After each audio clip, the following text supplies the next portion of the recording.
में हिंजड़े हो या अपने आप में नामर्द हो। तो कोई उस समय कोई राम राज्य में कोई बहुत उच्च कोटि का वातावरण नहीं था। आज फिर भी लॉ एंड ऑर्डर है। आज फिर किसी स्त्री को, लड़की को छेड़ेंगे तो जरूर पुलिस जेल करेगी करेगी। उस समय तो यह भी नहीं था। इसलिए कोई युग नहीं बदलता है।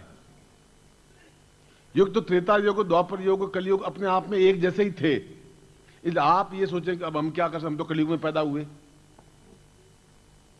उसमें भी ऐसे दुर्योधन पैदा होते ही थे, दुशासन पैदा होते ही थे, कृष्ण जैसा भी पैदा होते थे, द्रोणाचार्य जैसे गुरु भी पैदा होते थे, वशिष्ठ जैसे और विश्वामित्र जैसे गुरु भी पैदा होते थे, सांदीपन जैसे भी गुरु पैदा हुए।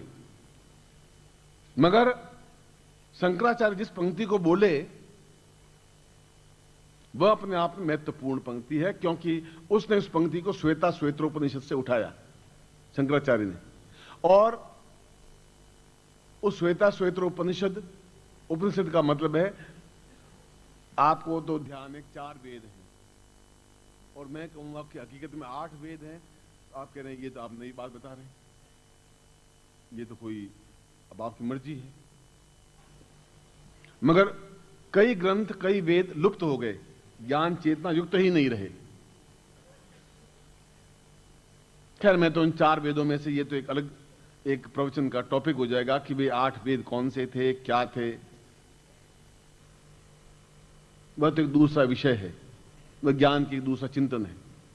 श्वेता श्वेत्रोपनिषद ने भी इसको यजुर्वेद के मंत्र से ही उठाया, इस श्लोक को। और यजुर्वेद का मंत्र था ओम दीर्घो हो वाताम सै भवताम मदैवाः क्रियतवाम पूर्णत्वाम गर्भैश्च पूर्णत्वाः सदौ वाहतवाः। यजुर्वेद का मंत्र है।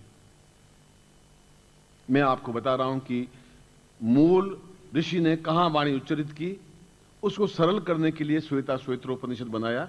ये 108 उपनिषद बने उन 8 वेदों को सरल भाषा में लिखने के लिए, सरल ढंग से समझाने के लिए। और वहां से शंकराचार्य ने लिखा। इसका मतलब इस श्लोक में जरूर कोई विशेषता है।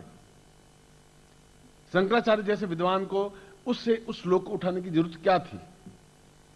उस कोट को किया, उसको नोट लगाया, उस चीज का उद्धरण दिया, क्या बात है?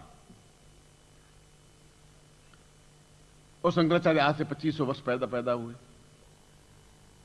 कोई बहुत बड़ी घटना तो वो 10,000 वर्ष तो पहले की कोई घटना थी नहीं। और चाहे कल की बीती हुई घटना हो, चाहे 5,000 पहले की घटना हो। प्रश्न है कि जीवन क्या है?